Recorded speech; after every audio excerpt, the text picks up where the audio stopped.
निबंध मित्रता। निबंधकार आचार्य रामचंद्र शुक्ल जी। स्वर रश्मि सिंह। जब कोई युवा पुरुष अपने घर से बाहर निकलकर बाहरी संसार में अपनी स्थिति जमाता है, तब पहली कठिनता उसे मित्र चुनने में पड़ती है। यदि उसकी स्थिति बिल्कुल एकांत और निराली नहीं रहती, तो उसकी जान पहचान के लोग धड़ाधड़ बढ़ते जाते हैं और थोड़े ही दिनों में कुछ लोगों से उसका हेल मेल भी हो जाता है। यही हेल मेल बढ़ते बढ़ते मित्रता के रूप में परिणत हो जाता है। मित्रों के चुनाव की उपयुक्तता पर उसके जीवन की सफलता निर्भर हो जाती है, क्योंकि संगति का गुप्त प्रभाव हमारे आचरण पर बड़ा भारी पड़ता है। हम लोग ऐसे समय में समाज में प्रवेश करके अपना कार्य आरंभ करते हैं, जबकि हमारा चित्त कोमल और हर तरह का संस्कार ग्रहण करने योग्य रहता है और हमारे भाव अपरिमार्जित और हमारी प्रवृत्ति अपरिपक्व रहती है। हम लोग कच्ची मिट्टी के मूर्ति के समान रहते हैं, जिसे जो जिस रूप में चाहे उस रूप का करे, चाहे वह राक्षस बनावे चाहे देवता।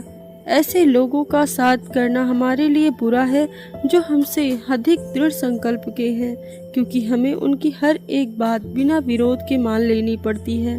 पर ऐसे लोगों का साथ करना और भी बुरा है, जो हमारी ही बात को ऊपर रखते हैं, क्योंकि ऐसी दशा में ना तो हमारे ऊपर कोई दाब रहता है और ना हमारे लिए कोई सहारा। दोनों ही अवस्थाओं में जिस बात का भय रहता है, उसका पता युवा पुरुषों को प्रायः विवेक से कम रहता है।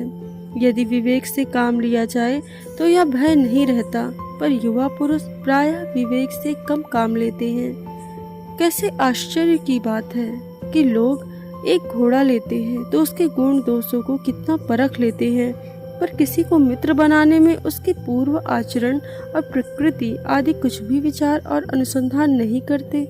वे उससे सब बातें अच्छी ही अच्छी मानकर अपना पूरा विश्वास जमा देते हैं।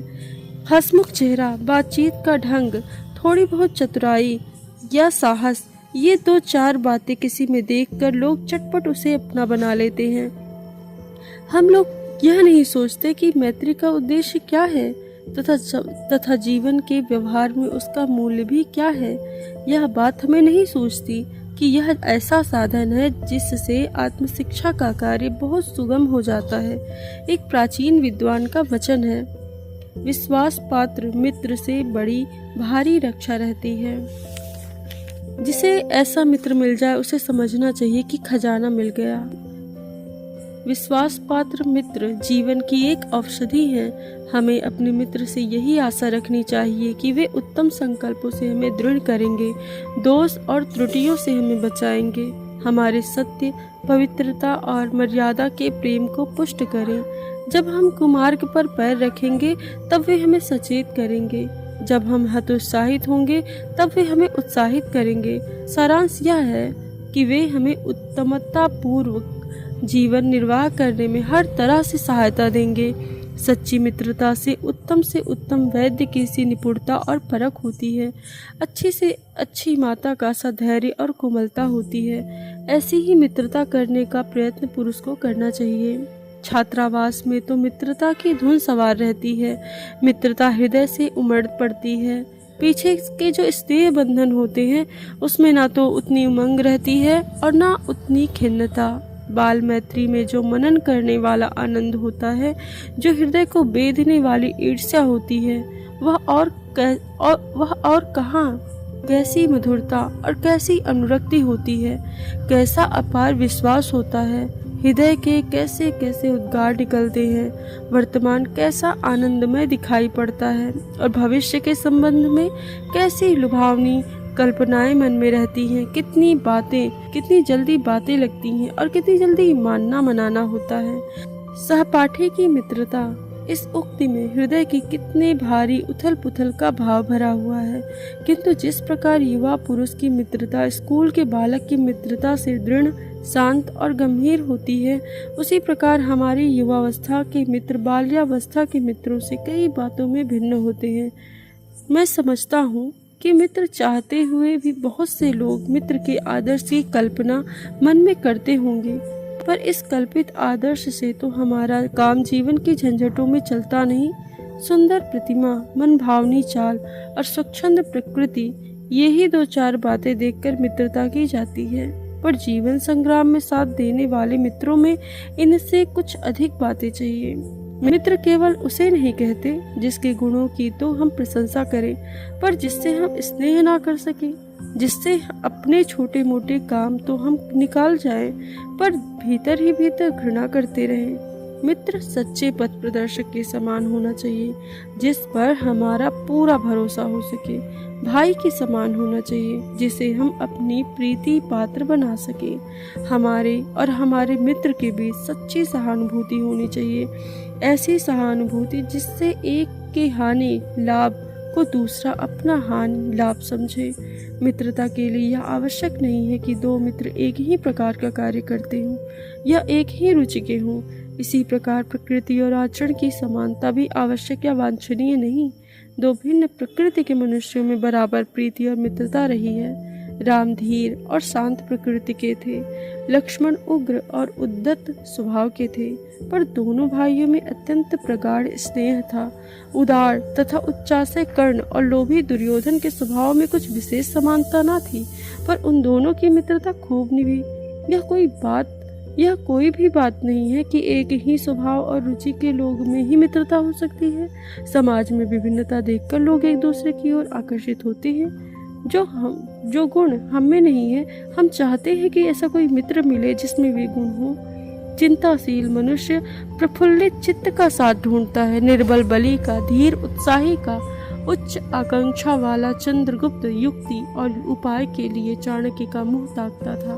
नीति विशारद अकबर मन बहलाने के लिए बीरबल की ओर देखता था। मित्र का कर्तव्य इस प्रकार बताया गया है। उच्च और महान कार्य में इस प्रकार सहायता देना, मन बढ़ाना और साहस दिलाना कि तुम अपनी निज की सामर्थ्य से बाहर काम कर जाओ। यह कर्तव्य उससे पूरा होगा जो दृढ़ चित्त और सत्य संकल्प का हो। इससे हमें ऐसे ही मित्रों की खोज में रहना चाहिए जिनमें हमसे अधिक आत्मबल हो। हमें उनका पल्ला उसी तरह पकड़ना चाहिए जिस तरह सुग्रीव ने राम का पल्ला पकड़ा था। मित्र हो तो प्रतिष्ठित और शुद्ध हृदय के हों, मृदुल और पुरुषार्थी हों, शिष्ट और सत्यनिष्ठ हों, जिससे हम अपने को उनके भरोसे पर छोड़ सकें और यह विश्वास कर सकें कि उनसे किसी प्रकार का भी धोखा ना होगा। जो बात ऊपर मित्रों के संबंध में कही गई है, वह जान पहचान वालों के संबंध में भी ठीक है। जान पहचान के लोग ऐसे हों जिनसे हम कुछ लाभ उठा सकते हों, जो हमारे जीवन को उत्तम और आनंदमय करने में कुछ सहायता दे सकते हों, यद्यपि उतनी नहीं जितने गहरे मित्र दे सकते हैं। मनुष्य का जीवन थोड़ा है, उसमें खोने के लिए समय नहीं।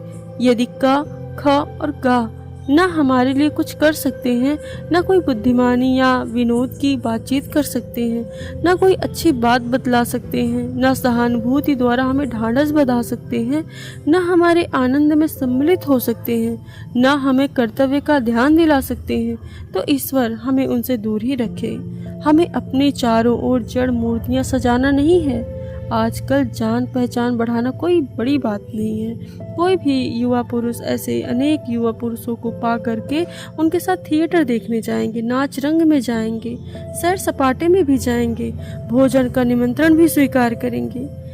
यदि ऐसे जान पहचान के लोगों से कुछ हानि ना होगी तो लाभ भी तो ना होगा, पर यदि हानि होगी तो बहुत भारी होगी। सोचो तो तुम्हारा जीवन कितना नष्ट होगा। यदि जान पहचान के लोग उन मनचले युवकों में से निकले जिनकी संख्या दुर्भाग्यवश आजकल बहुत बढ़ रही है, यदि उन सौदों में से निकले जो अमीरों की बुराइयों और मूर्खता की नकल किया करते हैं, गलियों में ठट्ठा मारते हैं और सिगरेट का धुआं उड़ाते चलते हैं, ऐसे नवयुवकों से बढ़कर शून्य, निस्सार और शोचनीय जीवन और किसका है। वे अच्छी बातों के सच्चे आनंद से कोसों दूर हैं। उनके लिए न तो संसार में सुंदर और मनोहर उक्ति वाले कवि हुए हैं और न संसार में सुंदर आचरण करने वाले महात्मा हुए हैं। उनके लिए न तो बड़े बड़े वीर अद्भुत कर्म कर गए और न बड़े बड़े ग्रंथकार ऐसे विचार छोड़ गए हैं जिनसे मनुष्य जाति के हृदय में सात्विकता की उमंग उठती हो।